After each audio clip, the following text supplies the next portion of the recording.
Today is Thursday, October 7, 2021. Coming up on Roland Martin Unfiltered, we'll talk to Dr. Walter Kimball, president of Dillard University, about the truth of HBCU funding as the stake where it stands right now with President Joe Biden and the request coming out of Washington, D.C. Also, racist teachers out of North Carolina and voting rights. Kristen Clark of the Department of Justice speaks about the power of the John Lewis Act before Congress. All that and more. It's time to bring the funk on Roland Martin Unfiltered on the Black Star Network from L.A. Let's go. He's got it. Whatever the miss, he's on it. Whatever it is, he's got the scoop, the fact, the find. And when it breaks, he's right on time. And it's rolling. Best believe he's knowing. Putting it down from sports to news to politics. With entertainment just for kicks, he's rolling.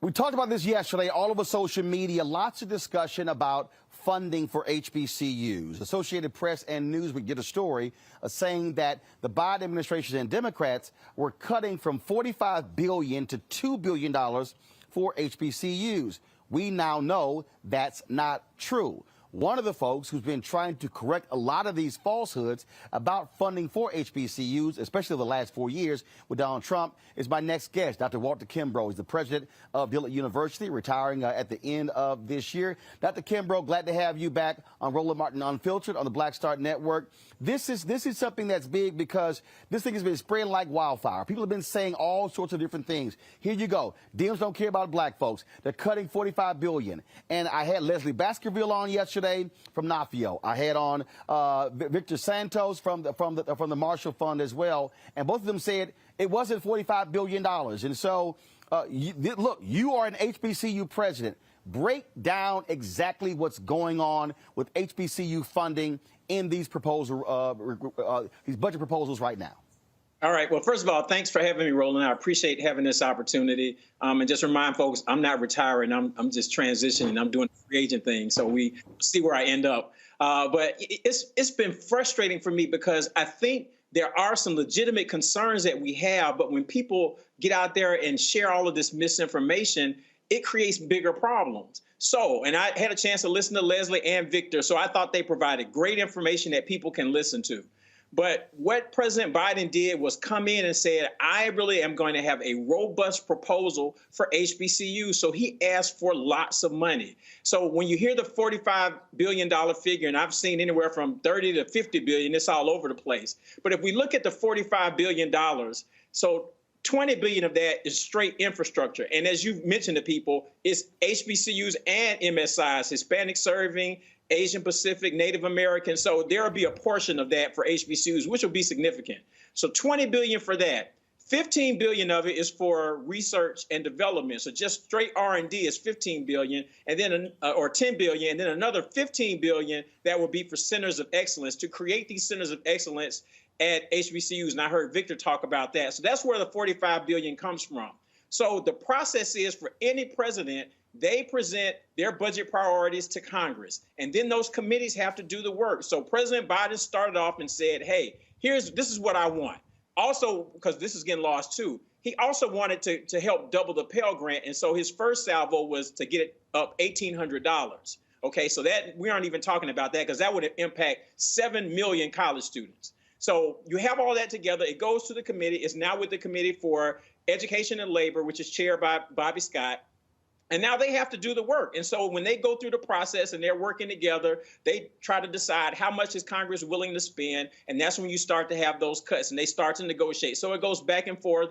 They'll have a run at it. The Senate will have a run at it. Then we'll end up with the final figure. So that's how the process works. The process always works like that. But it's hard to even get a number like that on the table if the president doesn't put it out there. Trump never put out big numbers like that. And every time we got an increase is because our friends in Congress said that's unacceptable. And so they added money to it. So that's the point, that we're going through the process like we always do. I think he shocked people because he came up with a huge number.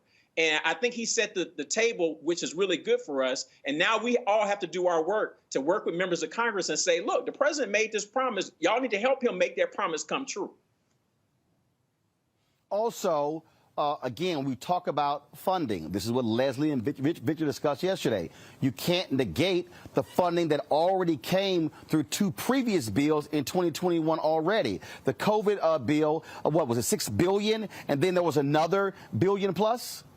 Right. So we've gotten over $6 billion in the last 18 months altogether. So you had some toward the end of the Trump administration for COVID. That was about $1 billion. And then you get another 2.6 that's a part of the work that President Biden has done. And then also add that it was approved at the end of 2020. Alma Adams did a lot of work with this as well. We had a number of HBCUs that had debts as a part of the HBCU Capital Finance Program.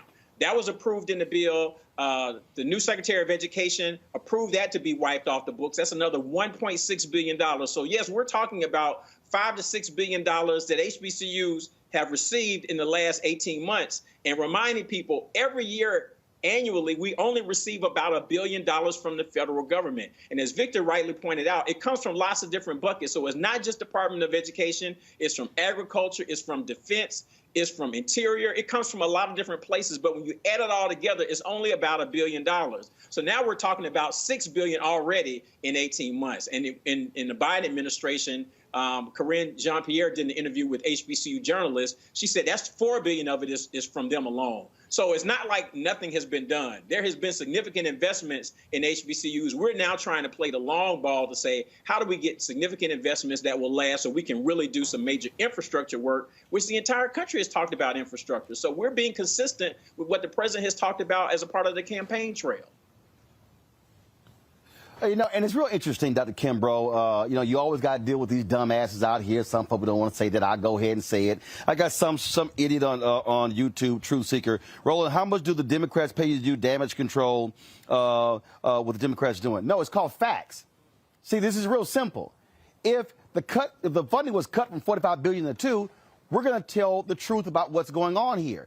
The problem is when people are making stuff up. As a journalist, the first thing I said is, White House, is this true? What's the actual proposal? What's the actual number? What's going on here? The problem is you got a bunch of people out here, and again, and let me say it, the Associated Press story that was done, then the Newsweek story was done, were both wrong. I asked the most basic question to Leslie and Victor, and that is, of this so-called $45 billion, the way the story has been framed is it's being cut for HBCUs. Victor says no. This says HBCUs and minority serving institutions. I was blown away when he told me that my alma mater, Texas A&M, qualifies as an Hispanic serving institution. And so in this pot of money, you at Dillard will be going up against Texas A&M for the same pool of money. That's not protecting Democrats. That's called the damn truth. Right, exactly. And those are the kinds of nuances that we've got to be able to honestly talk about to make sure that does not happen. So you're exactly right. Those are the kinds of concerns that we have.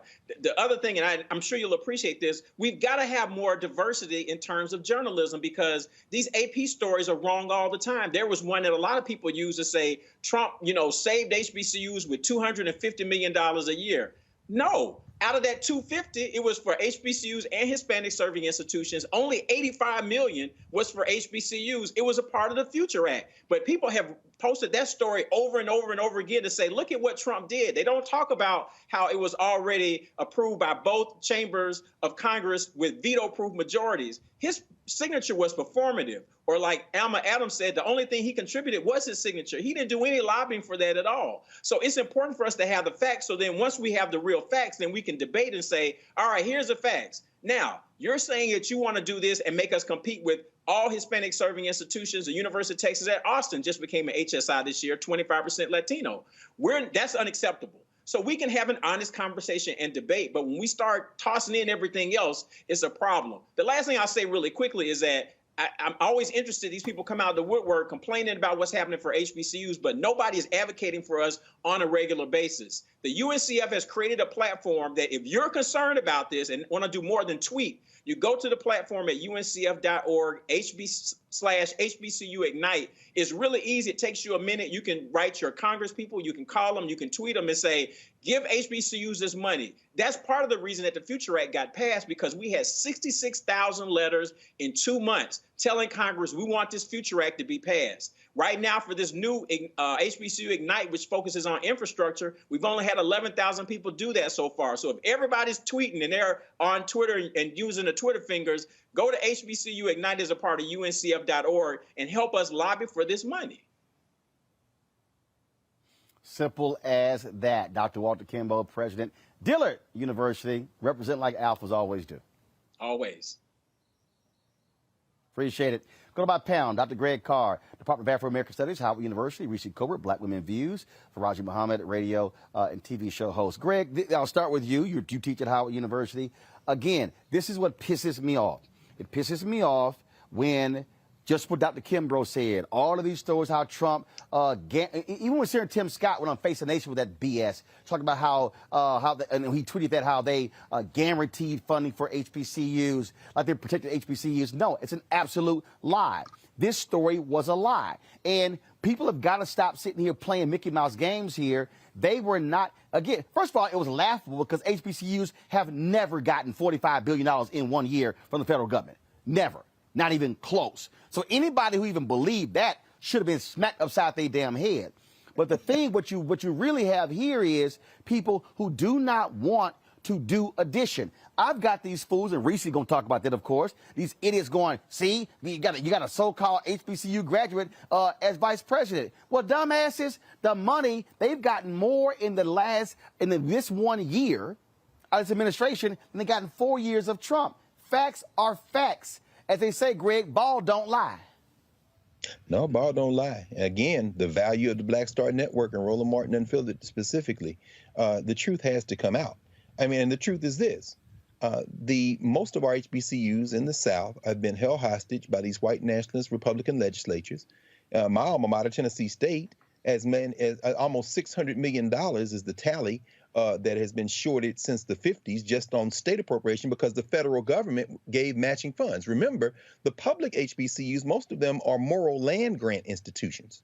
And so there's a bucket of money that has always come from the federal government, either directly or, as Walter says, President Kimbrough, through Pell Grants. But of course, what you've done there, Roland, is put this issue where it needs to be put. The challenge now will be in budget reconciliation. As President Kimbrough said, Bobby Scott is going to have to go to war on the language of this. Alma Adams has spoken out on this, and she's spoken out on it on the airwaves here with you. And we've heard even Brother Williams, the head of the Thurgood Marshall Fund, make this point.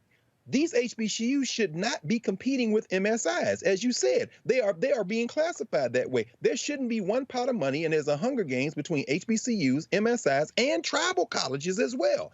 But that's an issue down the road. What we have to keep our eye on is that the Biden administration has indeed greatly increased in terms of a projected number, the money available. But the real war that Brother President was talking about is going to be the war, the devil in the details, to get HBCUs out of that pool because they're not going to be able to trump, lack of a better term, the MSIs, because a lot of those MSIs are, in fact, white-facing institutions that are going to try to grab that money up. Reese, you talk a lot about the deliberate misinformation that is happening in our community. You frankly blew up on social when you were battling the misinformation dealing with then Senator Kamala Harris. And that's what we see here. This discussion is not about protecting Democrats, protecting Biden, protecting Harris. No, it's called protecting the truth. And that is telling people what's real and not the BS being spread in memes and these stories that are going around. That's what this is all about. It's called the truth. Well, this is exactly what I said was going to happen when I saw the Newsweek story. I said, this is a horrible idea, and once this is memeified, good luck trying to explain the nuances and the context behind this.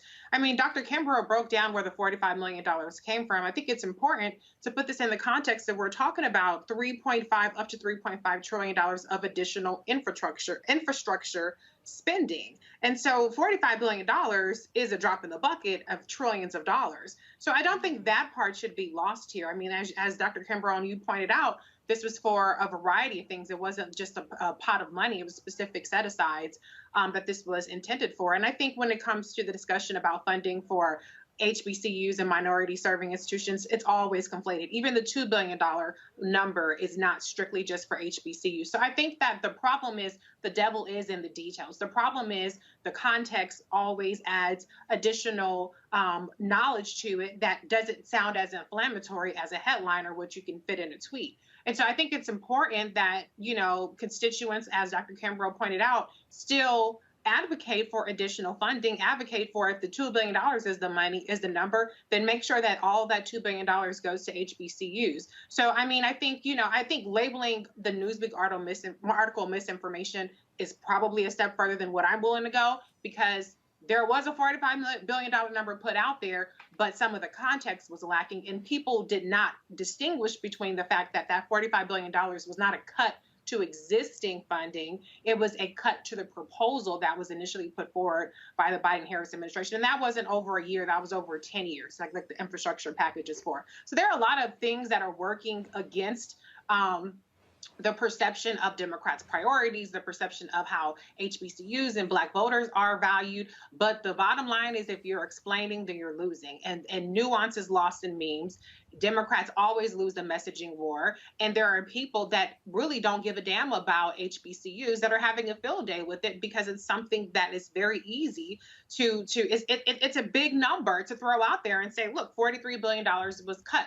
It's not a cut to anything that already exists. It's a cut to the idea of how much money HBCUs, along with minority serving institutions, we're going to get for a variety of things. But that's a very, very difficult argument to make in a very soundbite, 280 character headline meme society. So I think that what Democrats should do is listen. Like I said, it's a drop in the bucket of trillions of dollars. I'm not saying you get all the way back up to the $45 billion number, but find some more money for HBCUs. And if you're not going to do that, then you're going to spend a lot of resources and a lot of time just batting down this particular story. And there are going to be probably 100 more stories to come from. But one of the things that Trump was strong on, which was complete bullshit, was the notion that he was supportive of HBCU. And I was the one who was saying over and over again, well, he's taking credit for the funding that Vice President Kamala Harris fought for in the Senate and Congresswoman Alma Adams fought for in the Congress. But this is an area that the Republicans have been successful in messaging that they are supportive of HBCUs, at least on the federal level. So the Democrats are going to have some work in trying to undo this perception. And I think they should try to find more money. And that's not just as an optics thing. That's because HBCUs, as you covered a couple weeks ago, there are many institutions that need the infrastructure funding because of the capital expenditures that they need to make. Mm-hmm. But the thing, Faraji, here that we have to deal with, and this is where the nuance comes in and why this matters, is because you have to know, first of all, what the hell you're fighting for. You've got to have a baseline to operate with. So first of all, if you don't know what the real number is, what the real budget number is, then when they start talking about how to make cuts, because here's the deal, Biden's initial plan, a $3.5 trillion plan over 10 years. That's right. $350 billion a year. When you have Democrats now saying, like Manchin, Sinema, scale that back, but when they say scale it back from 3.5 billion to 1.5 billion, guess what that means? Everything in the plan gets scaled back. Right. Everything. So we have to have a baseline to work with. And so we need to know what the number is. So to Dr. Kimbrough's point, you should be calling and emailing, not sound like a damn fool and trying to call Capitol Hill going, put the $45 billion back. Right. That's not going to happen because it's not going to happen. Okay. If I had a $3.5 billion proposal for 10 years and then I need to get the votes and the folks say, we are not going to support anything over 1.5 or low as 1.2. Guess what? You ain't getting 45. So you need to know what the number. And here's the other deal. You ain't getting the 45 for HBCUs because it doesn't just include HBCUs. Santos said yesterday, well, there are 101 HBCUs. There are 569 Hispanic serving institutions. Put them together, y'all. That's 670. So 670 now competing for the money. And so, what people also don't know, Faraji, is that on Capitol Hill, whenever you hear people talking about let's increase the funding for HBCUs, the people who represent Hispanic serving institutions then want to increase in their funding. And so folks need to understand why we are doing this, because we need to educate our people on who the hell to call, what the hell to call about, and having the right information and not sound like a damn fool when you call your member of Congress. No, and that's absolutely right, Brother Roland. And I think it's a few things here at play. One is that the lie persists because people have lost hope in political leadership. So people have already gotten to the point of feeling like even President Biden and Vice President Harris aren't going to do anything. So the lie kept going and going and going. The other part about it is just what you said. But even right there, Faraji, but even right there, and I totally agree with you, but to Reese's point, this is also where, frankly, the Biden-Harris communications team, I don't know what the hell they doing. If you kick $7 billion already to HBCUs, you might want to be yelling that from the rooftops. I would wholeheartedly. I'm just saying. I agree. And you know what? This is one of the big parts of why I have a frustration with the Democratic Party. It's just that, you know, if you're doing good, you need to scream that you're doing good. If you're making strides and making progress, scream that out. Instead of saying, well, you know, I mean, people are going to check in and they're going to see it later on and they're going to find out. No, nobody's going to find out because you know why? Let's keep it real. People don't read now. We don't, we just don't read. They don't. We look at headlines. We look at the first, you look at the lead line of the story, and then boom, you don't go all the way down to look at the context of a situation. You don't go to get the details of a situation, nor do you understand how certain people ended up in a situation, who is responsible for what. And that's unfortunate. And it's not because I'm trying to throw shade on anybody. I'm just saying that we have been conditioned as a people in this country to not be as literate, and I'm saying that with the great utmost respect. We're not as literate as we could be.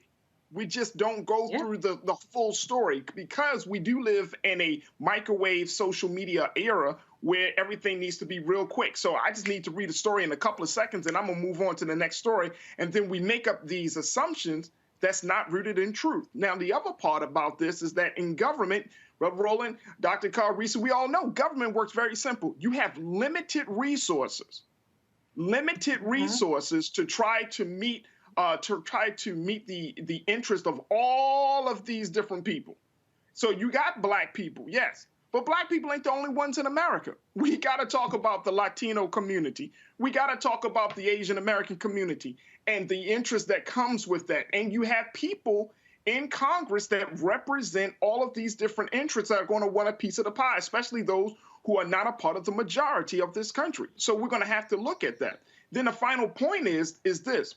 As much as we're talking about what the government is doing on the HBCU side, let's have a bigger conversation about getting black children and black students enrolled in HBCUs.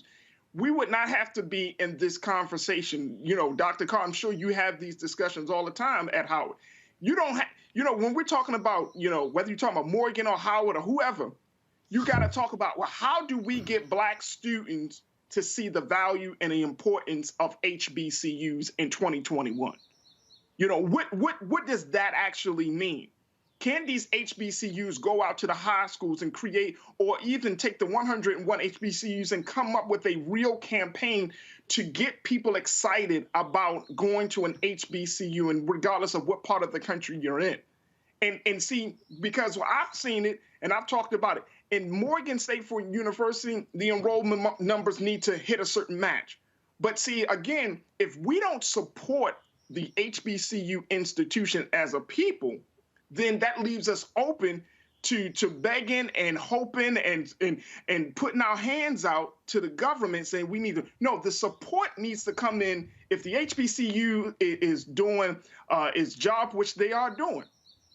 Then that means that generation after generation should be invested in HBCUs. Now, will all black children go to HBCUs? No.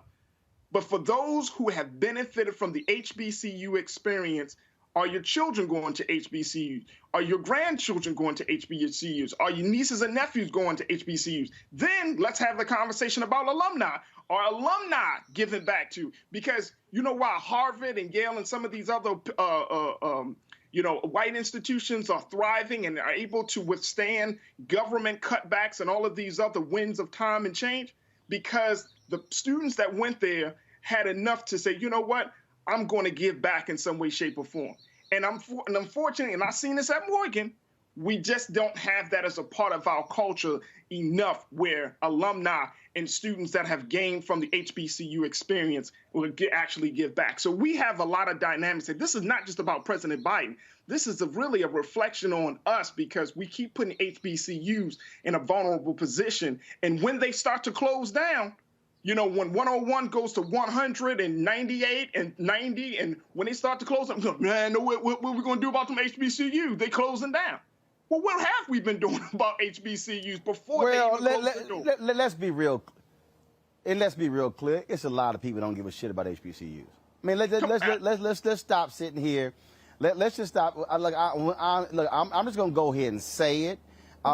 And if there's anybody out there who love HBCUs and went to HBCUs and y'all tried that crap on me before, you can't say nothing because you went to Texas A&M. Actually, I can, because Texas Southern University is right across the street from my high school, Jack Yates High School. Prairie View A&M University is 50 miles down the road from where we are. And the fact of the matter is here, okay? And I ain't got a problem saying it. The only other person other than Tom Joyner the only other person who's done more in terms of advocating for HBCUs on a black platform is Tom Joyner. I'm going to go ahead and say that. Okay? In terms of putting HBCU professors and presidents on, speaking at HBCUs, using HBCU students when I travel across the country, when we do shows, paying them when we've done that. That's the kind of stuff that we've done. Okay? But the problem is this here. There are people who are sitting their happy asses at home retweeting these stories. Y'all don't watch this show. Y'all watch all this other crazy stuff. You don't know stuff. And you're not literate. And to Reese's point, I'm going to tell you right now, Jamie Harrison, the head of the Democratic National Committee, the comms people for President Biden, the comms people for Vice President Harris, the comms people for Speaker Nancy Pelosi, who still hasn't come on here, the comms people for Majority Leader Senator Chuck Schumer, the comms people for the CBC. To Reese's point, Reese, I'm going to let you take it right from this point. Y'all got to learn how to fight fire with fire. They create memes. You don't create memes. So the reason you ain't got your story out because you trying to send out a white paper that's 5 pages long explaining everything, and we now live in the world of the meme on Instagram, the meme on Twitter and on Facebook. And that's why you're getting your butt kicked, because you don't know how to communicate in the 21st damn century. I've been saying this. I've been saying we need memes. We need an investment and we need some offense. Oh, you have 20 bullet points that you can point to of things you did. Great. You know how much time people spend on a website? I've written an article, and the article, if you go to Medium, it says it's a 22-minute read. And I looked at the statistics, and it said that people spent 73 seconds on it. So you ain't basically read shit, because you about 21 minutes short of reading the whole damn article of all this information that I put out there. People do not read. If you put a link to an article on a Twitter thing, nobody's clicking on that. The click-through percentage is maybe 4, 5, 6%. You can look at this. If you are a person who has statistics or a business page, you can see that very few people click on the link. That's why you have to have embedded images. That's why when I did Threads, I had screenshots, because I knew nobody was going to click on a damn link. That's also why you could say anything and people will believe you if it's in a screenshot, if it's in a meme, because they're not going to take the initiative to click on the links. And so, yes, the Democratic Party, Democratic messaging, the problem is you guys are actually doing good things. People are getting checks. I mean, if you got 2 or 3 kids right now, you're looking really good under the Biden-Harris administration and the plan that just passed with the child care tax credit.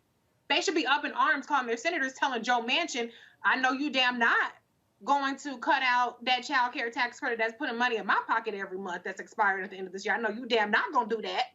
But no, they're not messaging the positive things that they're doing in a way that actually penetrates to people that aren't going to come to them. You are not going to bring voters to your Twitter account, to your town halls, to your web pages. You have to go to where they are. When it comes to black voters, that means going to black media.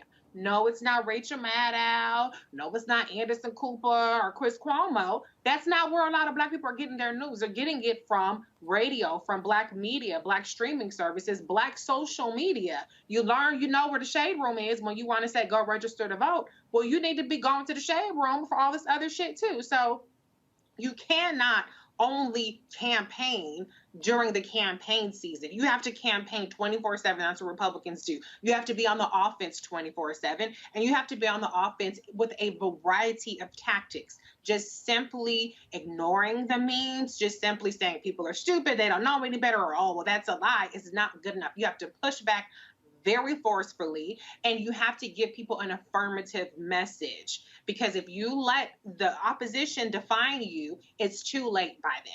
I've already seen this whole notion of HBCU funding being cut, being weaponized.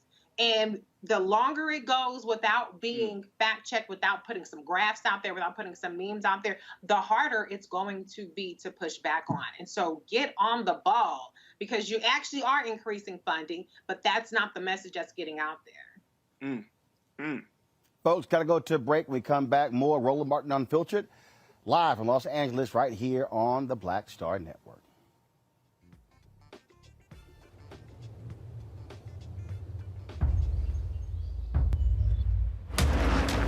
Bring my shades.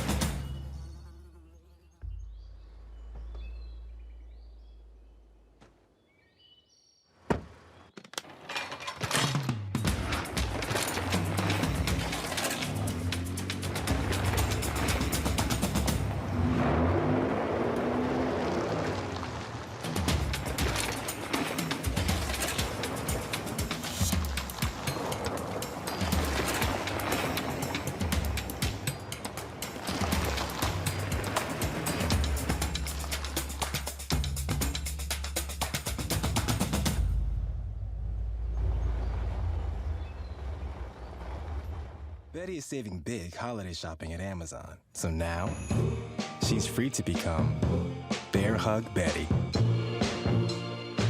Settle in, kids. You'll be there a while. Ooh, where you going?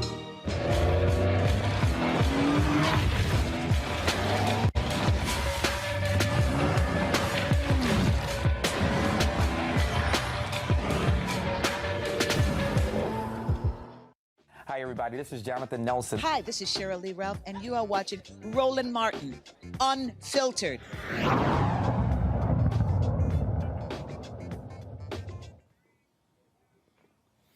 All right, folks, glad to have you back here on Roland Martin Unfiltered here on the Black Star Network. Kristen Clark, who heads the Civil Rights Division for the Department of Justice, she testified on Capitol Hill this week about the importance on the John Lewis Voting Act. Here's what she had to say. Recently, there's been a resurgence in attacks on voting rights, including cuts to early voting periods, burdensome restrictions to register or vote, racially gerrymandered redistricting plans, polling sites eliminated or consolidated in communities of color, eligible voters purged from the rolls, and more.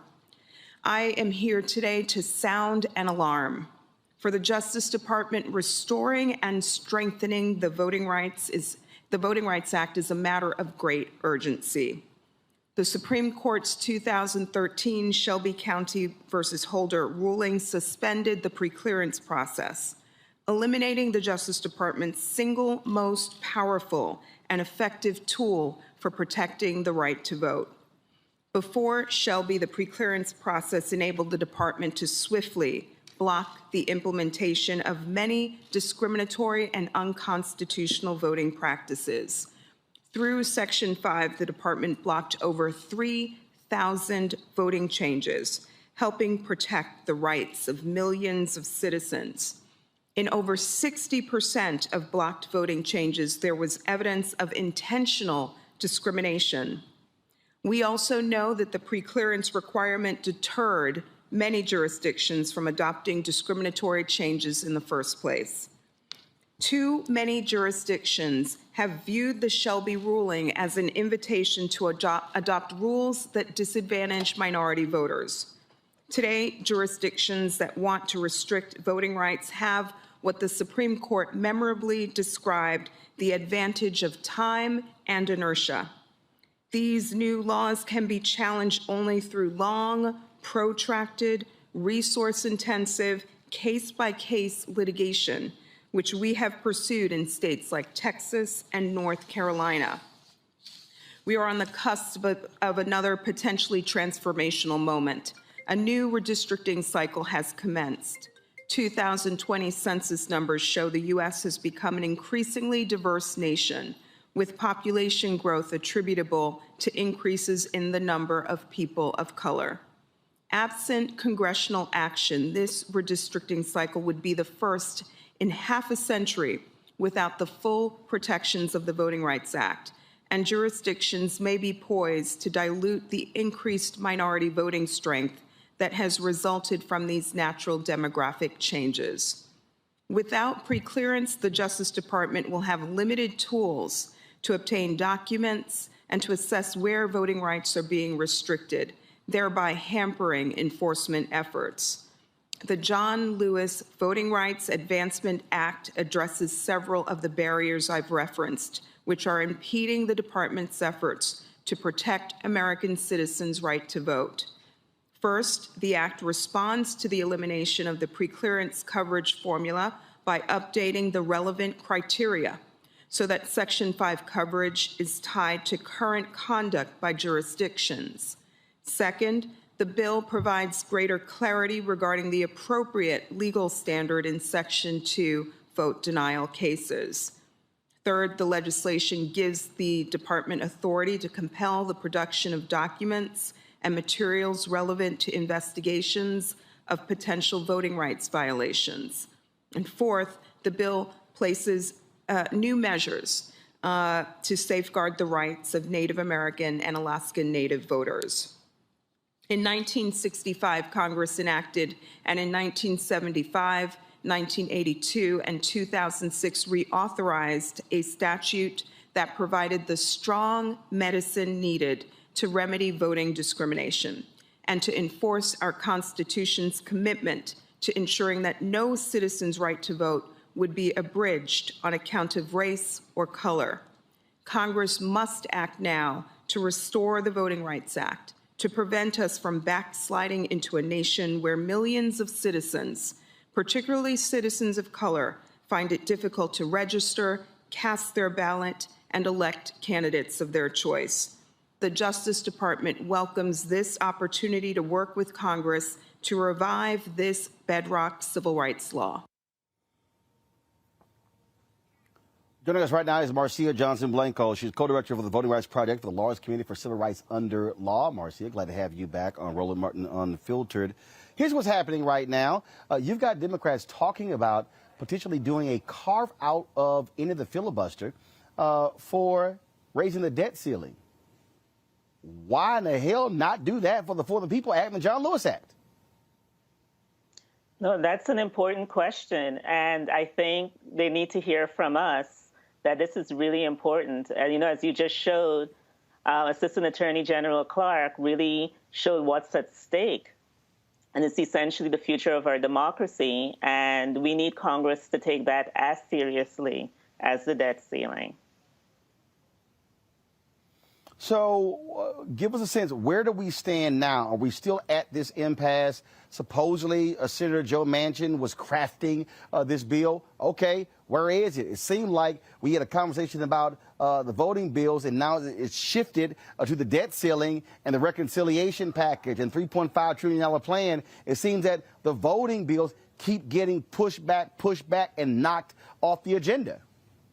So yesterday was a really important step because the Senate has introduced its version of the John Lewis Voting Rights Advancement Act. And as you heard, Assistant Attorney General Clark really laid out what's at stake and what the bill does. So now there was a bill, there was a hearing. Now the Senate needs to move towards a vote.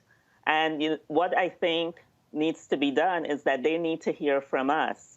They've been very quiet on pushing for this legislation. And as we know, the Congress doesn't act or feel a sense of urgency unless they hear from us. And we need to rise up and say the Voting Rights Act, which transformed American democracy. I always say that American democracy really began in 1965 because that was when everyone was able to vote. Before 1965, we had all of these barriers.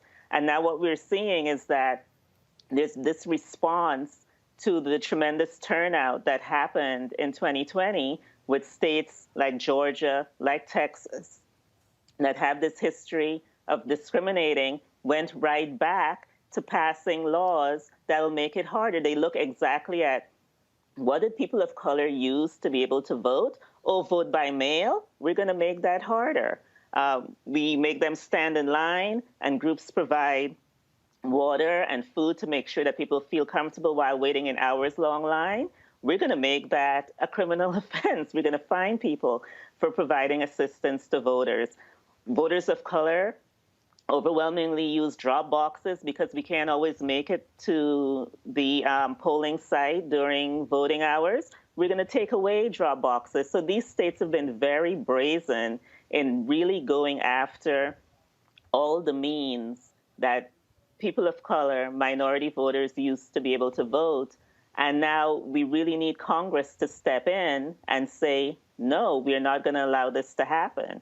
The Supreme Court has already taken away the force of the Voting Rights Act in 2013, getting rid of the formula. So now Texas and Georgia and North Carolina and Arizona and states that were subject to federal review no longer have to do that. And we see what they've done. They're passing these really onerous laws. And then this year, the Supreme Court again really hampered the Voting Rights Act by not allowing us to make it more difficult for us to be able to bring litigation under the nationwide provision of the Voting Rights Act. So It's not hyperbole, it's not exaggeration to say that our democracy is at stake, and we really need to rise up and push Congress to do the right thing. Questions for my panel. First off, Reese Colbert. Yes, I mean, I think I'm wondering what kind of stuff has the Department of Justice signaled that they're willing to do on their own. I mean, there's some of this obviously that has to go through congressional authorization, but I haven't seen much in terms of what the Department of Justice is trying to do in particular. Do you happen to have any insight on that? Yeah, well, really, the Department of Justice right now is severely hampered. So the Supreme Court took away the formula that's determined which jurisdictions had to submit voting changes to the Justice Department. So now states with a history of discrimination in voting don't have to submit their voting changes. There's no notice of changes that are happening. The court took away that tool that the Justice Department had. And then, as I said, this July, the court took away another tool that the Justice Department has, which is to bring nationwide voter discrimination cases. It's now made it harder for the Justice Department to be able to do that. So the Justice Department is working with Congress to ensure that we have a voting rights bill that addresses all of these discriminatory laws that we're seeing right now. But the Supreme Court has really hampered what it can do. Raji? Yeah, thank you so much, sis, for joining us tonight. So I want to add to the concern that Reese had, which is this whole idea of pre-clearance. And for those who may not know why there's such an importance or emphasis on pre-clearance with this Voting Rights Advancement Act, it's because the pre-clearance, according to this bill, is the process of receiving pre-approval from the Department of Justice or the U.S. District Court for the District of Columbia before making legal changes that would affect voting rights. This pre-clearance is a very important part of this act that would essentially say, okay, if states are going to be, especially states that have a history of voter suppression, if those states are going to make some changes, that they have to get cleared by the Department of Justice. And so, sis, from you saying that the Department of Justice is kind of overwhelmed and whatnot, I'm wondering, you know, if that can change, because if there's no assurance from the Department of Justice, wouldn't that remove a lot of the meat of this voting rights bill? Wouldn't that, you know, take away the impact and the power and the whole purpose for this bill? So what I'm saying is that unless Congress acts and updates the formula that requires Texas and Georgia and other states and Louisiana, North Carolina to submit their voting changes, the Department of Justice doesn't have the tool to do its work. Right now, we have a law in the books that says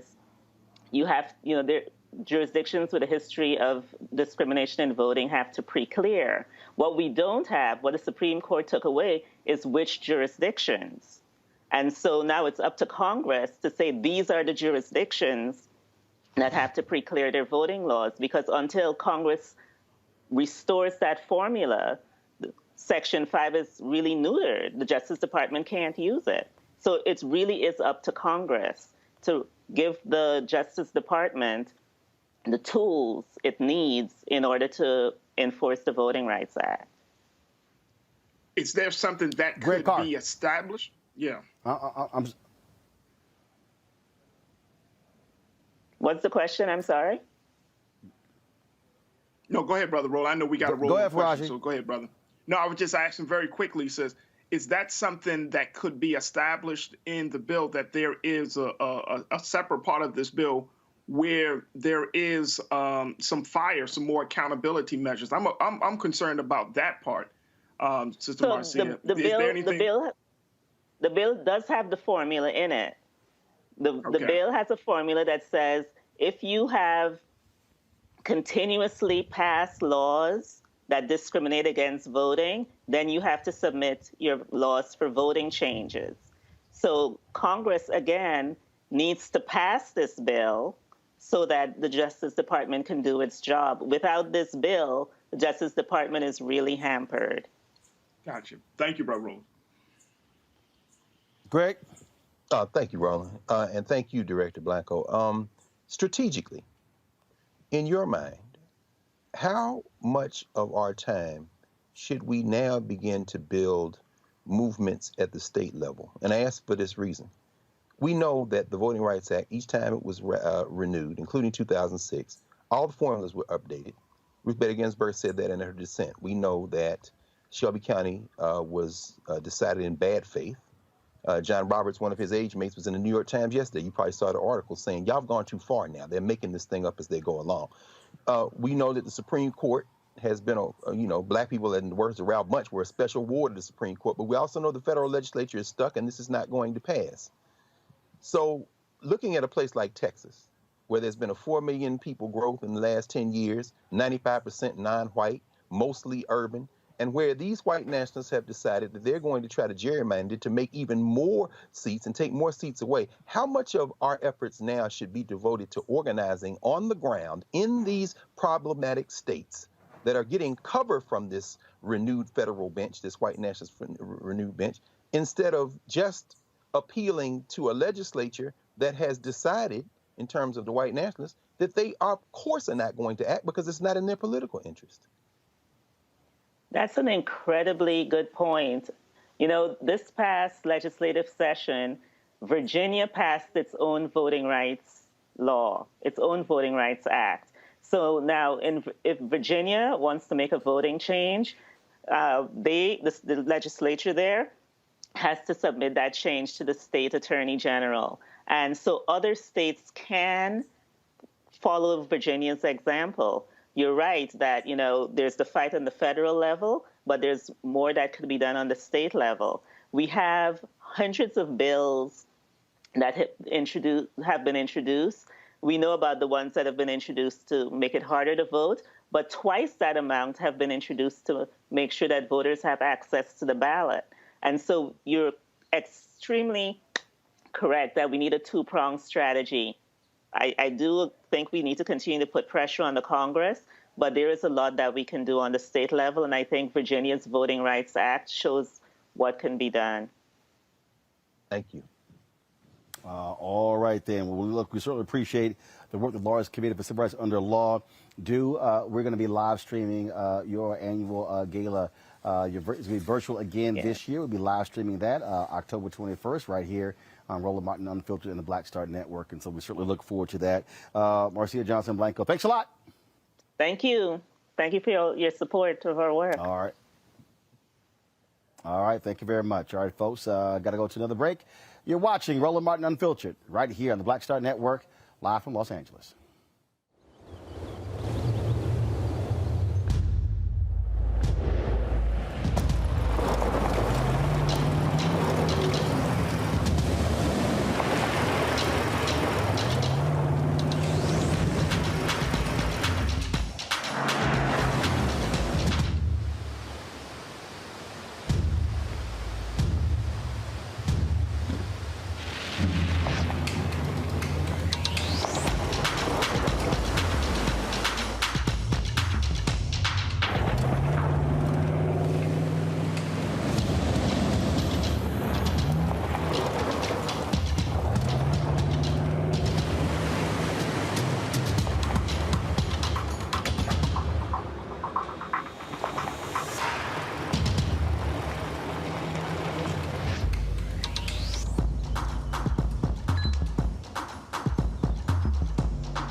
It's time to be smart.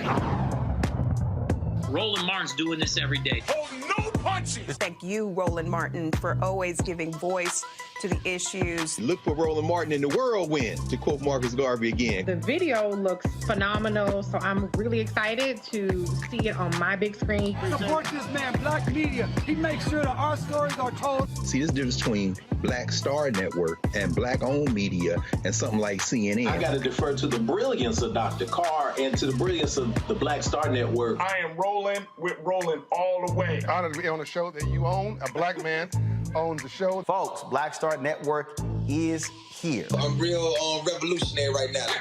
Roland was amazing on there. Stay black. I love y'all. I can't commend you enough about this platform that you've created for us to be able to share who we are, what we're doing in the world, and the impact that we're having. Let's be smart. Bring your eyeballs home. You can't be black-owned media and be scared. You dig?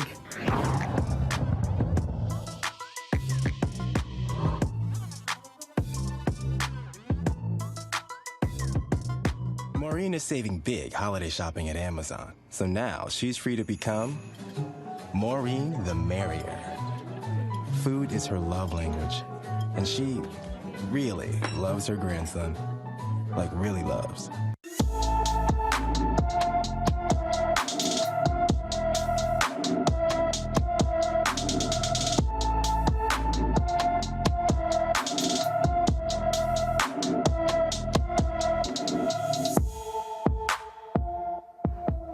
Folks, 14-year-old Jeremy Dean was last seen on September 20th, 2021 in Norman, Oklahoma. The 5 feet 4 inch, 140-pound teenager has brown hair and brown eyes. If you have any information about Jeremy, please contact the Norman, Oklahoma Police Department at 405-321-1444, 405-321-1444. Folks, I'm here in Los Angeles shooting a number of interviews for a new show on the Black Star Network called Roland with Roland. And so, might as well have a California story. California Governor Gavin Newsom has signed a new bill, new law supporting black moms and infants. It is called the Momnibus Act, and it will address racial disparities in maternal and infant health. Now, according to the California Department of Public Health, black women in California are 4 to 6 times more likely to die within a year of pregnancy than white women. Per every 100,000 live births, black women have the highest mortality rate. 56.2% of black women died, 13.3% of Asian Pacific Islander women passed away, 11% of Hispanic women, and just 9.4% of white women per 100,000 live births. Now, according to the CDC, nationally, black and American Indian women are 2 to 3 times more likely to die from pregnancy-related causes compared with white women. The Momnibus Act will establish a fund to grow and diversify the midwifery workforce, extend California's Medicaid coverage for doulas, and extend Medicaid eligibility for mothers experiencing postpartum depression from 2 to 12 months. Reese, I'll start with you. Isn't it amazing how quiet the pro-lifers on the Republican side are about stories like this? Of course, it's amazing. I mean, they're not really about black life, that's for sure. And tackling the racial disparities in terms of maternal and fetal deaths is not something they're at all interested in. They're only interested in regulating bodies. I want to congratulate Governor Gavin Newsom for signing this. Obviously, it went through the California legislature, but I'm going to have to take a personal privilege here and point out that this is an issue that has been championed by Vice President Kamala Harris. This is something that she spearheaded in the Senate, introducing the first ever legislation to tackle black maternal mortality. She's really been on the forefront of this. And I've been seeing a lot of black people in response to this saying Gavin Newsom for president. And I think it's very interesting. It reminds me of 2020 primaries when Elizabeth Warren rolled out her plan after having said nothing about black maternal health the entire time she'd been in the Senate, and everybody fell over backwards for that. So this is an issue that I care deeply about. It's an issue that made me support Vice President Kamala Harris as a senator running for president, because she really cares about this. So I would like to see more black women who are really at the forefront of these organizations to tackle black maternal mortality get the credit that they deserve. The Momnibus bill in California very much mirrors the Maternal Care Act that Vice President Kamala Harris introduced as the senator. So she also had organizations in the White House this year for Black Maternal Health Week, which is something that she also introduced as a senator. And Congresswoman Alma Adams has done amazing work on this. And now Congresswoman Lauren Underwood is really pushing the Momnibus bill in there. She's getting great success. Her bills are getting out of committees and to markups, and she's doing incredible work. So I know this is about Gavin Newsom, but I'm going to say shout out to the black woman and politicians who are pushing this issue forward, because it is absolutely appalling how black women, and I just had a baby, and I was very much worried about my maternal health. That's why I sought out a black woman OBGYN practice where both women were black women, and happily I'm here, and so is my baby. But this is an issue that really needs a lot more attention. Yeah, and we're not in the reality for us. Look, we're not touting Gavin Newsom. In fact, by the bottom line, he's the governor. He signed it into law. The real issue is that this is something that when we talk about, again, this is where I challenge conservatives and Republicans, that if you are pro-life, why are you not confronting the issue of the mortality rate? When the Mississippi governor, the governor in Alabama, it's amazing how real quiet Republicans get when you talk about the mortality rates of black women dying in childbirth. But I guess when they mean pro-life, they ain't talking about us, because they talk about us only when it comes to a black woman who actually has an abortion, not a black woman who dies trying to have a baby. Right. And I think that at the root of all this, Brother Roland, it comes down to just plain old good old boy racism. I mean, that's what it comes down to. But the infant mortality rate, when you're talking about mothers and babies, it is absolutely astonishing. And you know what? And I'm certainly agree with Reese on this. We just don't have enough conversations. And I know that as I talk to my wife personally has experienced some things when it comes to childbirth. And so as a family, we had to, have some very, very deep conversations about those things.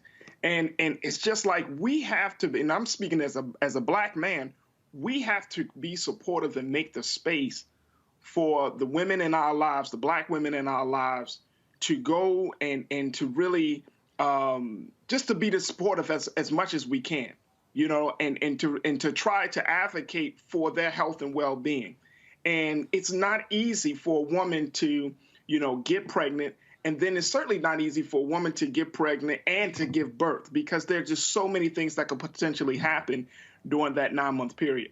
And so when we talk about this, yes, I'm happy to see that there's some pieces of legislation in it, but this should be something that a piece of legislation that should be duplicated across this country to protect black women. And even more so, we have to have some very, very hard conversations within the black community about how do we make sure that we give black women the space to talk about their challenges of giving birth and not using abortion or any other means to stop birth, take it so lightheartedly. And we're not having this conversation. It may be something that needs to be done in schools. I don't know. Well, bottom line, I think for me, Greg, is one thing having conversations, is another thing having policy. And that's the bottom line. I think what we had is we had way too much conversation, and we ain't had enough policy followed by enough resources to fix the problem. That's right.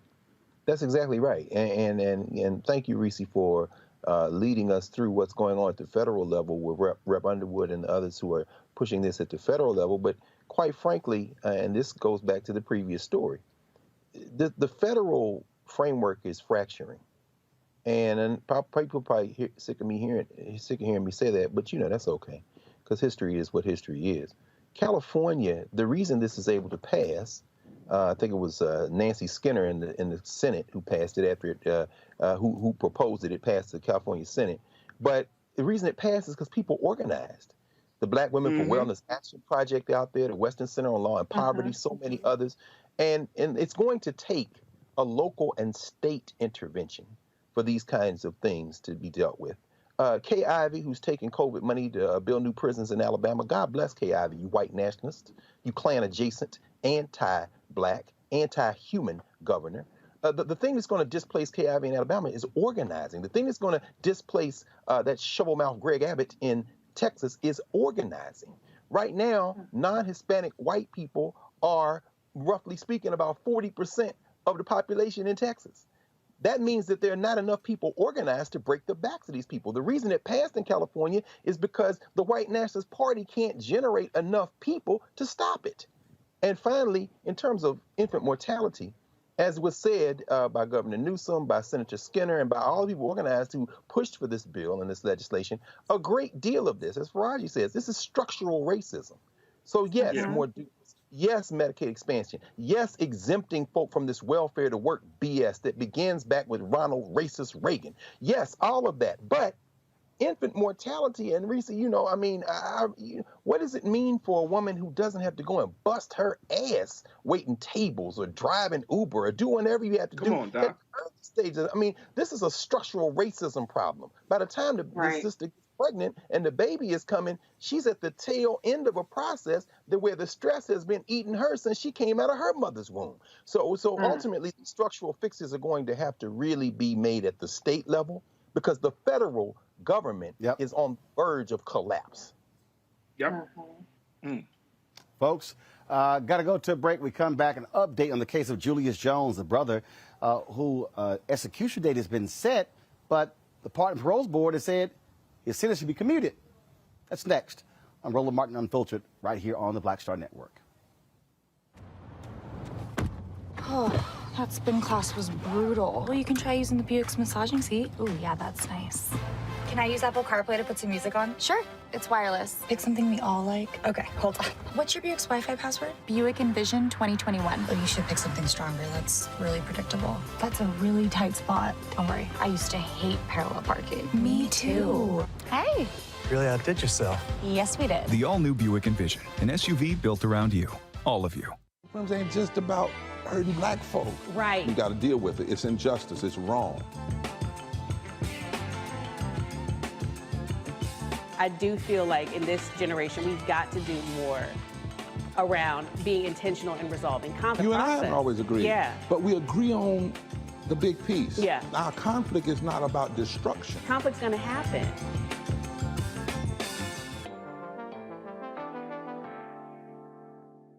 Hello, everyone. I'm Godfrey, and you're watching Roland Martin Unfiltered. And while he's doing Unfiltered, I'm practicing the wobble.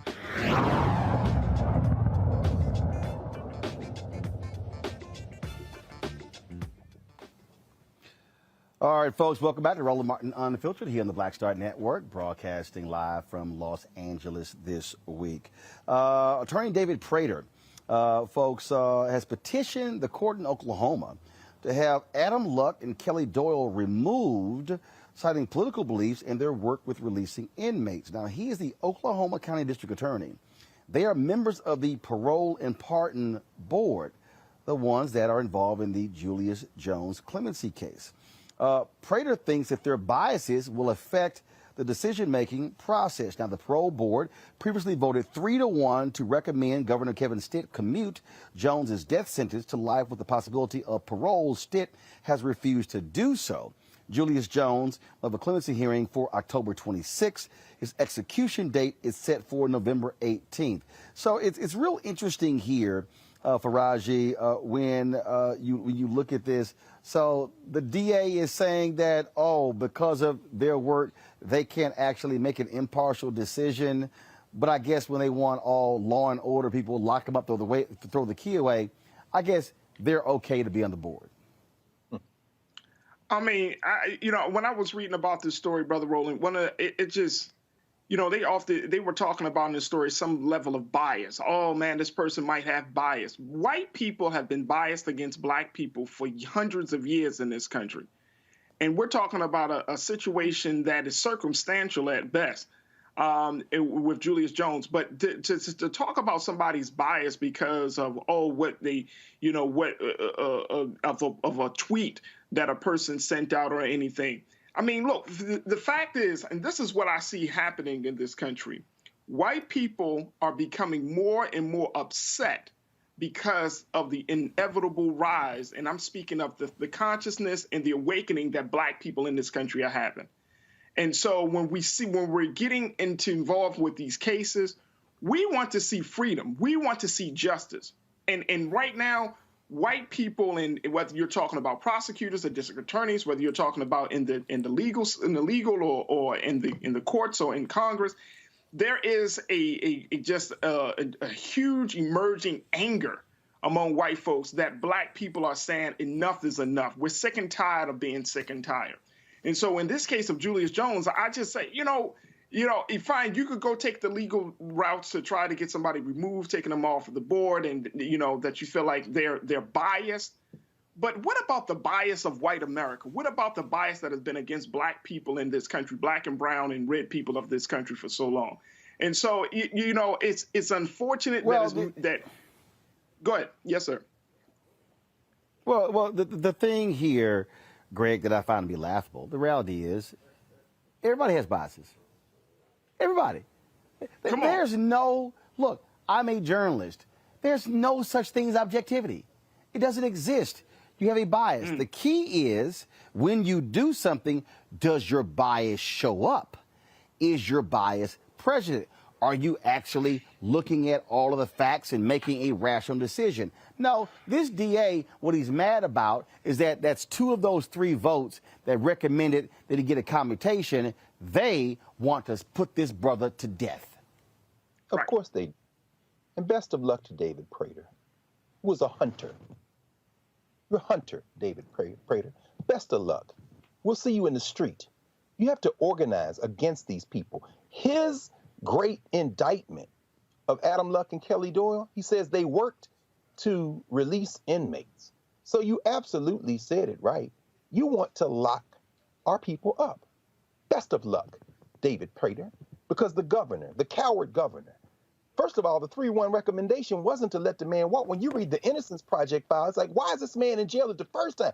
His lawyers didn't introduce his alibi. He was at home at time of the murder. The guy who actually did it, Christopher Judson, whatever his name is, he made a plea deal, got 15 years, and is out free. The DA that put him in jail has had 1/3 of his convictions overturned for prosecutorial misconduct, including 10 exonerations of people who were given the death penalty. The 3-1 vote should have been let this man go immediately. But the governor is a racist. The DA is a racist. Meet them in the street. There is no, we have to reframe how we're thinking about this.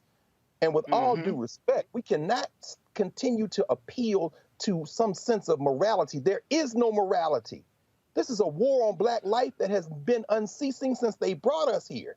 And as long as we attempt to have a conversation as if we're speaking the same language, in the words of Malcolm X, you're speaking a language they don't understand. The only thing they understand is force. And if that's going to be political force, then we need to organize, get other people of goodwill, and break the back of the power of this DA. Reese?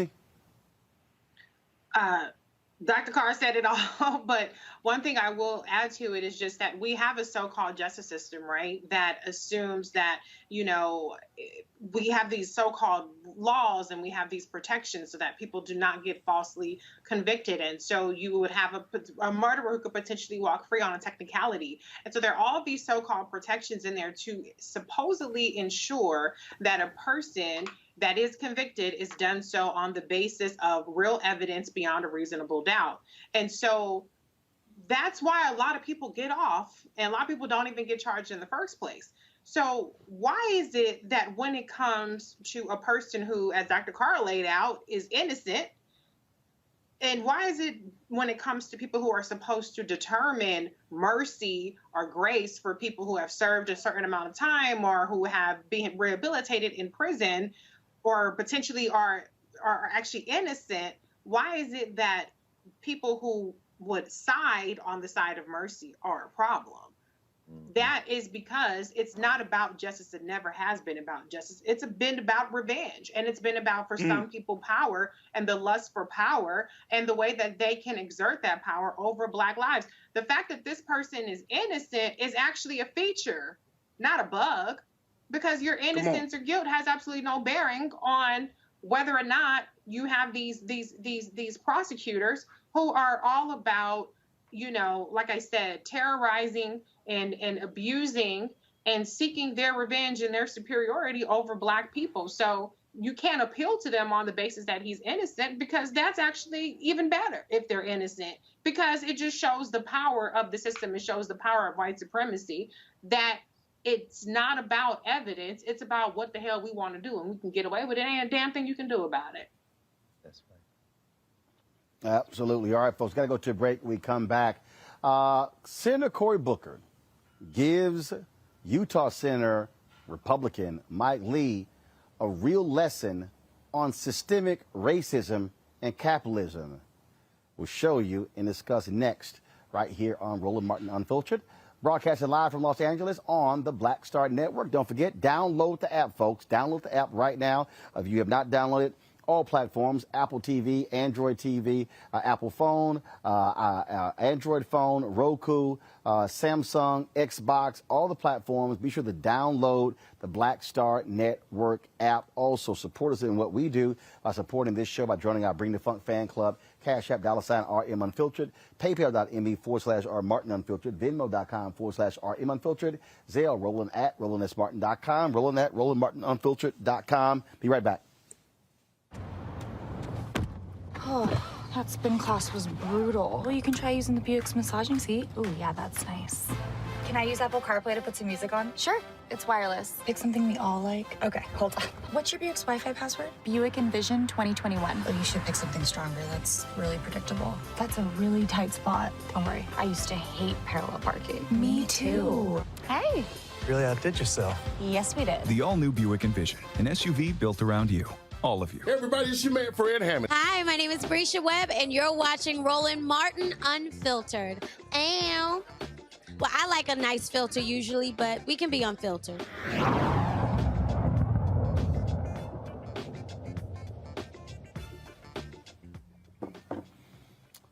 All right, so Shalonda Baker has been nominated to run the Office of Minority Economic Impact by President Joe Biden. Well, Republicans are not happy. Utah Senator Mike Lee is blocking her appointment because he doesn't like comments that she has made in the past about systemic racism in our capitalistic system.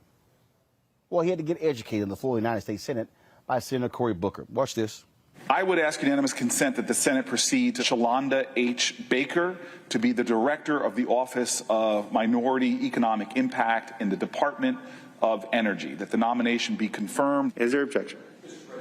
Ms. Baker stated the following, and I quote, "As we move into this new future, we must also remember that a just transformation of our energy system requires a careful interrogation of the racist capitalist politics that currently drive it. We must expose, then eradicate these underpinnings," close quote. I oppose Ms. Baker's nomination, and I object. The objection is heard. Mr. President. Senator from New Jersey. There is a difference between saying I am against capitalism and I am against racist capitalistic policies. That's a big difference. We are a nation that exploded forth to be the dominant economy on the planet through the capitalist system. But the capitalist system was not fair and equal all the time. In fact, it did not reflect what Adam Smith himself in his essay on moral sentiments talked about. Capitalism is an ideal that the best way to distribute goods and opportunity is through this idea of a free market where everyone has access. Clearly, that has not been the case in this nation. I know this from my own family story about my father here in this area coming after college and being the first black person hired by a small tech company the president may have heard of called IBM. First black salesman in the entire Virginia area. As walls were broken, my father told me the story of why he left his company that he was working with because one of his managers said, "You should get out of here because no nigger is ever going to be allowed to be a manager at this company." That's racism. So here's a nominee who, in the context literally that my colleague read, racist capitalist policies, no one can deny that these policies existed in our country and that the free market system hasn't been free. In America, 1 in 3 households are energy insecure, meaning that they have difficulty paying their energy bills. And research has unfortunately shown that low-income households, disproportionately black and brown households, are more likely to be energy insecure. Energy justice isn't something we talk nearly enough about. And that's why Ms. Baker's role is so important. There's an urgency right now to create deeper community in this country and to ensure that everyone has the fruits of liberty and opportunity. It's what we swear an oath to. It's what Ms. Baker's job is all about, is making reals on the words of our united pledge that we will be a nation with liberty and justice for all. Reese, if people want to know why it is important to have black progressive voices in the United States Senate, that was a 3-minute and 18-second edited example of how, if you have all these white folks in the Senate with no clue about the reality of what it means to be black in this country, that was a lesson for Senator Mike Lee. A lesson that probably fell on deaf ears, but shout out to Senator Cory Booker because he's one of two who, now we have Senator Raphael Warnock, who is also a champion in the Senate. But I also want to point out we don't have any black women senators either. So it's very interesting that defending a black woman in her absolutely correct commentary, Shalonda Baker, fell to Senator Cory Booker. This is why it's important to have representation. It goes beyond just simply the vote tallying. It goes into a lot of these very key personnel decisions. Vice President Kamala Harris has had to break a lot of ties in terms of invoking cloture on different nominees. Almost all of them have been people of color. And so the Republicans have made it clear it doesn't really matter what you have said in your past. They'll find some, just like they made up shit that was supposedly wrong with what Kristen Clark said and Vanita Gupta, and they blocked Neera Tanden because, you had some progressives that were salty about her tweet. The bottom line is the Republican Party is always going to fight against a more equitable society. They're always going to fight against representation.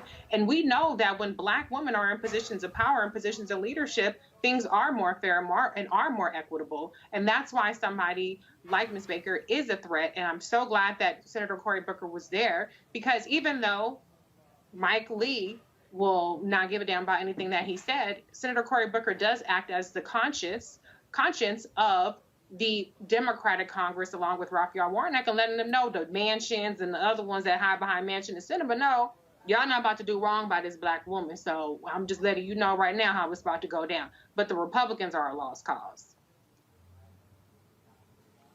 Raji. Look, to hear Senator Booker just school this guy, take him to school on history, that's sad. That's the sad part about it is, you are a paid elected official, and even as a paid elected official, a white paid elected official, you get just shook up and get all discombobulated by somebody calling policies racist and capitalist. That's if that's not white frailty, I don't know what is. We're at that point right now in our Congress where you can't even say the word racist, and then you gotta explain to somebody, a grown-ass man, that there have been racist policies. And I love what Senator Booker said. We're talking about, energy justice. You got to explain this to a grown-ass elected official? Come on. So we got to go back to square one to talk about how this country has been built and all of the things that have led us to this point that have been both racist and capitalist and have not been in the best interest of our people in this country, nor has it been in the best interest of white people, if you really look at it. So at this point, it's like, this is just sad. And yes, we can say, oh, he got schooled. But it's like you schooling a 5-year-old or something. You're a grown man. You don't know this stuff.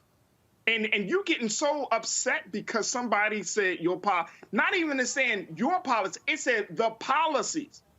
So it's talking about years of policies that have not been in the best interest of black and brown communities, and you getting upset. I know, Reese, you have to go at the top of the hour, so we certainly appreciate you joining us on the show. Thank you so very much. Dr. Greg Carr, this is a reality that we have to always talk about. White folks in this country have operated in their full totality of whiteness. They are oblivious to the realities of what we've had to deal with.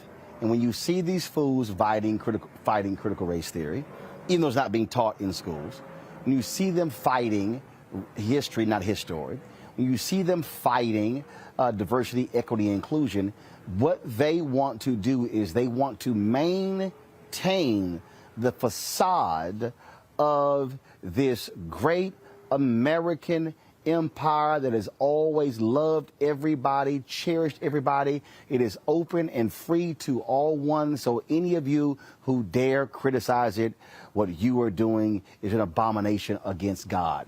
That's what we're dealing with. What Senator Mike Lee represented, Dr. Carr, was the full essence of white supremacy.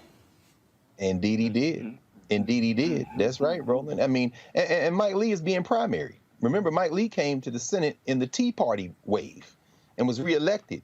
But he's being primaried, including a guy who won 20% of the vote when Donald Trump ran in the primaries out in Utah. So he's a little scared. I don't even know if that little speech he'd made was about Shalonda Baker or Cory Booker as much as he was playing to the cheap seats back in Utah because he's up in 2022. And the sad thing about it, and here I'll quote one of the stalwarts of the soft white nationalist set, Senator Joe Manchin out of West Virginia, who when confronted with his recalcitrance and his obstructionism, simply replied, elect more liberals. You're right, blow-dry cosplay coal miner. We got to, in other words, you have to bust the Senate out from the inside. Sadly, and I agree with everything that's been said by both Reese and Faraji, by you, brother. Cory Booker is trying to speak a language they don't understand, but even in what he said, here's a man with Stanford, Yale Law, got a Cecil Rhodes Fellowship that went to Oxford. Surely he has read The Wealth of Nations a little bit more closely than he did to make Adam Smith a hardcore racist who called all black people, including his daddy bloodline, savages, said China was a fraud, and said that the reason capitalism would triumph was because it's going to come on the wings of white men. Surely he read The Wealth of Nations a little bit closer than to hold that up as some kind of defense of this sister, which really in the end translates to this, Roland, exactly what you said. We find ourselves in this country, particularly the black elite, including elected officials, continuing to try to prop up the myth-making of American exceptionalism and thinking that it's somehow we can just prop it up the right way. These hardcore white nationalists walking, as you just said beautifully, in the fullness of their whiteness will look and say, oh, I'm sorry. But in the words of Mary J. Blige, you can't be sitting here wondering why they don't love you the way that you love them. Corey, we got to take off the glove and go elect some more people and bust Mike Lee out from the inside. He's not even thinking about you. Come on. Indeed. Folks, got to go to a break. When we come back, AT&T responds to the criticism of their support of the One America News Channel. That far right-wing nut job, Donald Trump loving, MAGA lying, misinformation feeding cable news channel. CBC weighs in. I'll read you this statement released by AT&T as well. You're watching Roland Martin Unfiltered on the Black Star Network, live from Los Angeles. Back in a moment.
Betty is saving big holiday shopping at Amazon. So now, she's free to become Bear Hug Betty.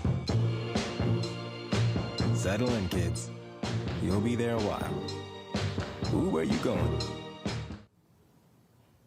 Welcome back to Roland Martin Unfiltered. After Reuters did a story talking about the involvement of AT&T with One America News Network. That is the right-wing, Donald Trump-loving MAGA network that is filled with misinformation and just outright lies. The Congressional Black Caucus weighed in. This was a statement from CBC Chairwoman Representative Joyce Beatty. It has been brought to our attention AT&T, a longtime supporter of CBC-affiliated initiatives, has been identified as a primary sponsor of the far-right, anti-democratic, hatred-peddling organization One America News Network. AT&T's support of OAN is in direct opposition to its claim of embracing and valuing diversity, equity, and inclusion. As members of the Congressional Black Caucus, we find these allegations appalling and call on AT&T to respond immediately. We will not yield in our dedication to combating any attempt to circumvent democratic principles, disenfranchise American voters, and marginalize black communities. We will continue to demand accountability and transparency in our efforts to uplift and preserve diversity, equity, and inclusion at levels and across all industries. This is our power and our message. Now, AT&T has become under withering criticism in the last 24 hours as a result of this particular story. This was a statement that was sent to me from AT&T. AT&T has never had a financial interest in OAN's success and does not, quote, fund OAN. CNN is the only news network we fund because it is a part of AT&T. When we acquired DirecTV, we refused to carry OAN on that platform, and OAN sued DirecTV as a result. As part of the settlement of that lawsuit, DirecTV agreed to a commercial carriage agreement with OAN 4 years ago. OAN's programming is also carried by other TV providers. DirecTV also has commercial carriage agreements with CNN, MSNBC, Fox News, and other news channels. DirecTV offers a wide variety of programming, including many news channels that offer a variety of viewpoints, but it does not dictate or control programming on the channels. Any suggestion otherwise is wrong. The decision of whether to renew the carriage agreement upon its expiration will be up to DirecTV, which is now a separate company outside of AT&T. Now, here's the deal here, Greg, and I understand the statement from them. But the reason people are also responding because it was the OAN founder, the OAN founder, who said that it was AT&T executives who encouraged him to launch this network. That is what people are talking about. Yes, sir. Well, Roland, I mean, you're the master of knowing how these interlocking media corporations work and what their interests are. Correct me if I'm wrong. Isn't AT&T headquartered in Dallas? Yep. So, yeah, okay, good. I thought, because I think all these stories. And on the same day that the Republicans initiated the voter suppression bill, the AT&T PAC gave Governor Greg Abbott's campaign $100,000. Wow. Well, as you always say, follow the money. Follow the money. AT&T's total subscription viewer base went down. It's been going down. It went from 26 million in 2015, domestic U.S., to 15.5 million in August. One thing about white nationalists, they loyal viewers. They're going to watch Fox. They're going to watch OAN. So it's business. And as was reported, if OAN lost that DirecTV platform, they would crater. And so, you know, AT&T is counting their money. They're got their finger in the wind, trying to see what political direction this country is going in. They're headquartered in a state that is known for easy regulations. That's why a lot of California companies are relocating to Dallas, but they're playing to Texas, but they're playing a dangerous game. Because as the brother reported in the New York Times yesterday, he wrote a long article about Texas being the future of America. These businesses are getting nervous because some of these political folk like AT&T and other businesses are weaponizing have gone so far, in fact, that they are risking a black and brown and intelligent lash against this white lash that could ultimately accrue to AT&T's detriment. So what we might see is AT&T back up off OAN if they feel like it's going to be bad for business. And at this point, I guess we just don't know until people put enough pressure on them. Faraji. Dr. Carr and Brother Roland, that's the part about this situation that that disturbs me the most is that, I mean, they've already put the money into OAN. So by them already putting the money into, and if they back off at this point, it's only because of public pressure, not necessarily because it doesn't align with their values. And so they're going to find another way. There's somebody within AT&T or somebodies or a group of people who are feeling the mission and the values and the work of OAN. Somebody said that this needs to be invested in and this needs to be invested in heavily. And I would just wish, I mean, I'm going Christmas. I know this is October, but I wish this would just have a Christmas wish that when we have moments like this, we can just say, all right, black folks, let's just stop subscribing to AT&T. Change your phone service and change any other service related to AT&T to someplace else. But the bottom line is that now, AT&T is still one of the biggest telecommunications companies in this country. And at this point, it's like, what is there left for us to do? How do we, and I say it like this, Dr. Carr, how do we bring that fire to their ass to let them know that the decisions that they have made with our dollars, now check this out, they use our dollars to support interests that are not in our best interest. How do we bring the fire under their ass to make sure that they stay accountable to us? Not just in a public call out or even in a statement, but in a way that they can feel it. Now, I know that back in earlier part of this year, they had like the Black Future Makers. They had a campaign about, black people doing something. I'm getting so sick and tired of PR campaigns trying to smooth over the institutional racism. It's just sickening. And at this point, it's like we need to figure out some but here's the answer. No. First of all, we don't have to figure it out. It's very simple what it is. And that is the carriage deal there that they receive. And that is OAN receives financial resources, subscriber money from DirecTV and other channels for their content. Now, according to the Reuters story, 90% of OWN's revenue comes from AT&T, which begs the question. That's huge. Other cable networks are carrying them, but are they paying them a subscriber fee? That's the real question that people have to ask.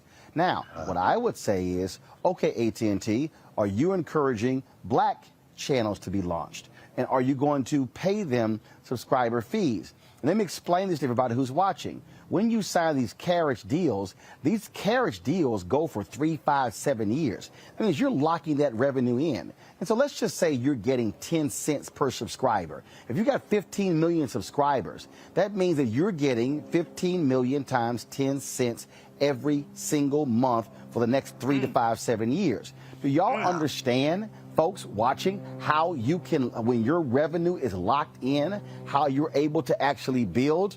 Just so y'all understand that if you're talking about, so you just take what I'm doing, if you take what we're doing, if you say that, oh, okay, so we're going to take $15 million, 15 million subscribers and go 10 cents a sub, okay? And remember, you're getting this money per month. All right, these are monthly fees. That means that OAN is getting $1.5 million per month from those 10 cents. As if that's the deal. If it's 15 million subs, you're getting 10 cents per subscriber. That's $1.5 million. That means that in the course of a year, they're getting $18 million from AT&T, if those are the terms of the deals. Now, again, I just want everybody listening to understand when I am trying to unpack this stuff for you. If Roland Martin Unfiltered and Black Star Network decided to say, hey, AT&T, if they put Black Star Network on their system and paid us 10 cents per subscriber, okay, every month, do you know what would happen? That means that I can go out and hire, let's say, 50 staffers. You know what? Let's say 100 staffers at $100,000 each. That's $10 million, y'all. And guess what? I got 8 million left over. So I will go from 15 people overall. I don't have 15 working on the show. I got 15 people overall to 115. What do you think I could do with 100 more people? That's the difference when you get that additional 18 million. So a bunch of y'all are watching. Why have we been very aggressive in going after General Motors, McDonald's, Target, Verizon, other insurance companies and others when it comes to funding, because the advertising was driving media. And so when you're able to receive the advertising, and I appreciate the insertion order for the commercials you've been seeing from Nissan and from Amazon, we want to see a multi-year agreement from Nissan and Amazon. Not just ads in the fourth quarter, we want to sign a 3-year contract. That means that if we sign a 3-year contract for $3 million with Nissan and a 3-year contract for $3 million a year with Amazon, and that's $6 million a year that we are locking in for the next 3 years. That's how businesses are able to forecast. And so what we should be asking here, and I want AT&T. AT&T should be a leader here, and they should step up and say that they are going to commit 7% of the annual advertising marketing budget that they have to black-owned media, and by 2025, that number will go to 15% on an annual basis. Return on investment in terms of supporting African Americans. Then I will want to see AT&T, and I know they spun the company off, but there's still an equity interest in DirecTV. And also you got the merger between Time Warner and Discovery. I want to see them say, you know what, we're going to do the same thing. We're going to launch an OTT network, and we're going to help fund it that's targeting African Americans, and just like we would encourage the launch of OAN. That's what we are to do, Faraji, to answer your question. And so, to the organizations demanding meetings, that's what we should be asking. That's what I'm asking, and that's what it boils down to. I got to go to a real quick break, and then we'll come out with our final segment on today's Roland Martin Unfiltered on the Black Star Network. Oh, that spin class was brutal. Well, you can try using the Buick's massaging seat. Ooh, yeah, that's nice. Can I use Apple CarPlay to put some music on? Sure, it's wireless. Pick something we all like. Okay, hold on. What's your Buick's Wi-Fi password? Buick Envision 2021. Oh, you should pick something stronger. That's really predictable. That's a really tight spot. Don't worry, I used to hate parallel parking. Me too. Hey. Really outdid yourself. Yes, we did. The all-new Buick Envision, an SUV built around you, all of you. I'm Bill Duke. This is Diala Riddle, and you're watching Roland Martin Unfiltered. Stay woke.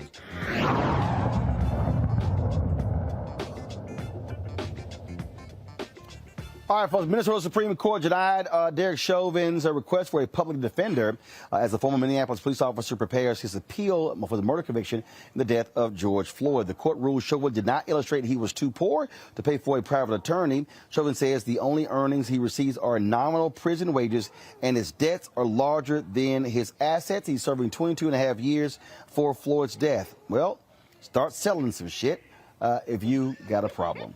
Also in Minnesota, body cam video released allegedly shows Minneapolis police officers celebrating the, quote, hunting and taunting of peaceful protesters just days after George Floyd was killed. Watch this.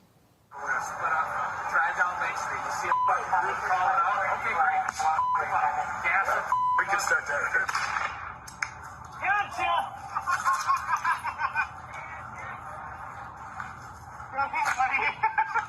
You guys are out hunting people now. It's just a nice change of tempo. Yep, agreed. These people. Be very, very quiet. Let them have it, boys. Let them have it. Get out of here. Right there. Get him, get him, get him. Hit him, hit him.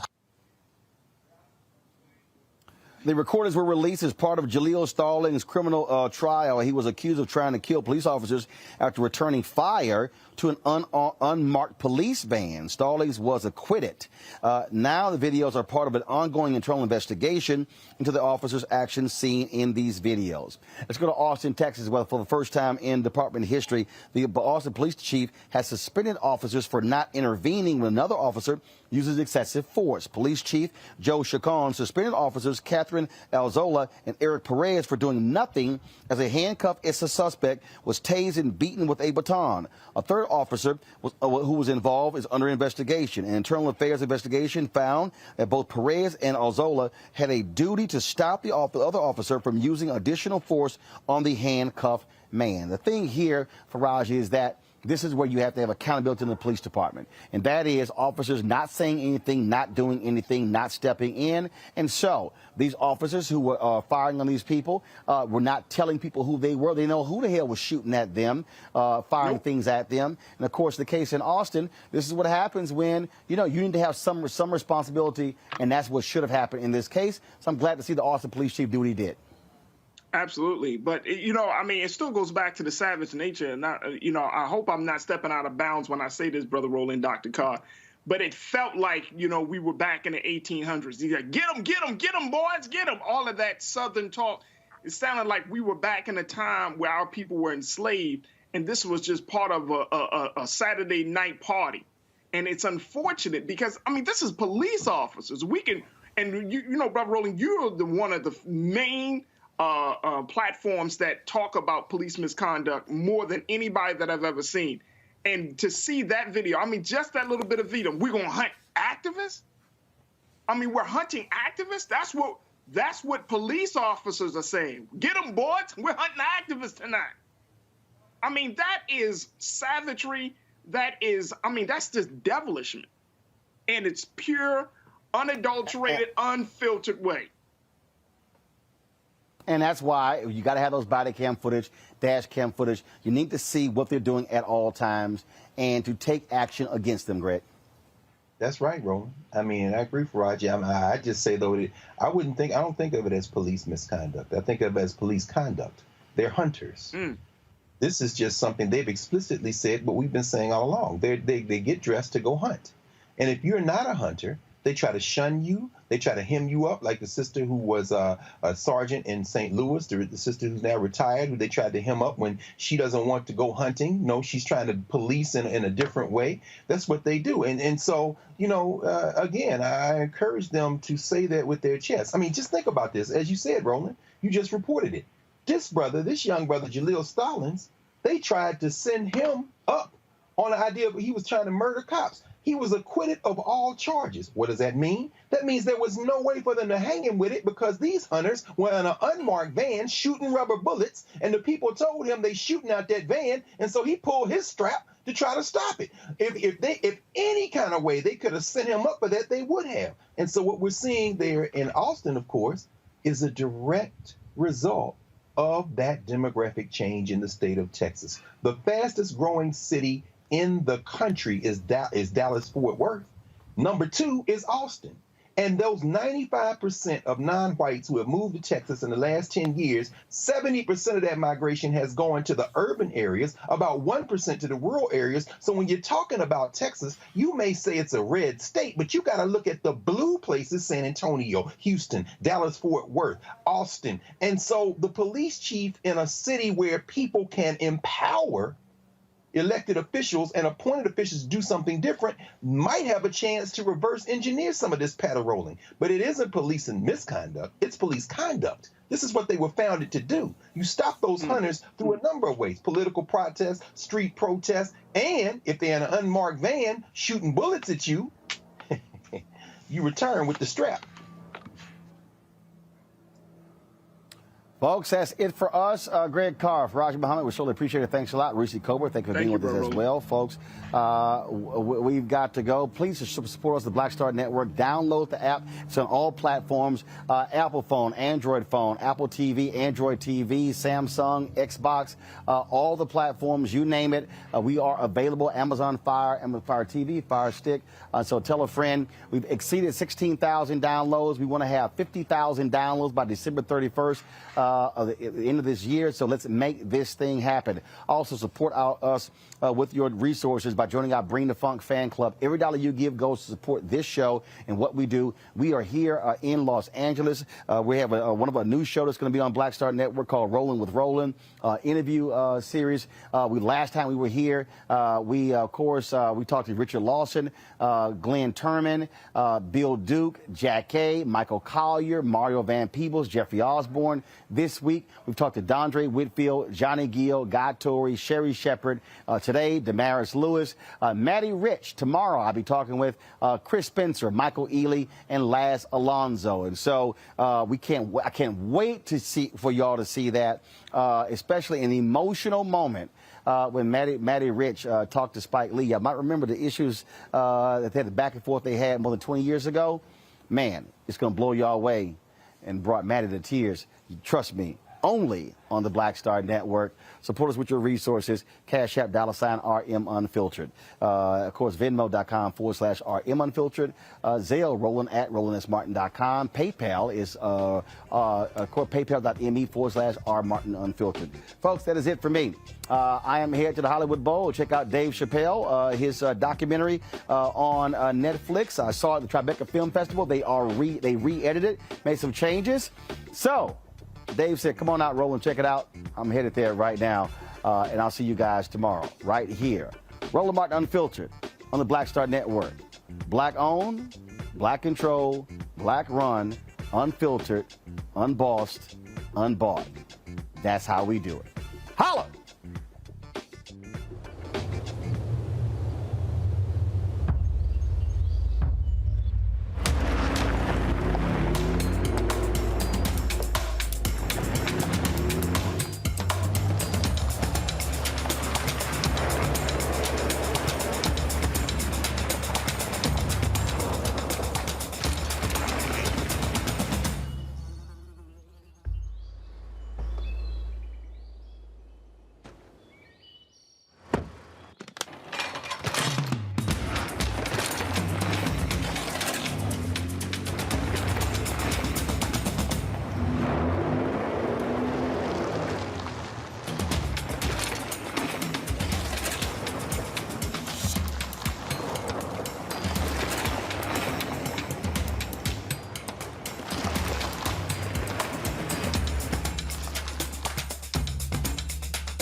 It's time to be smart.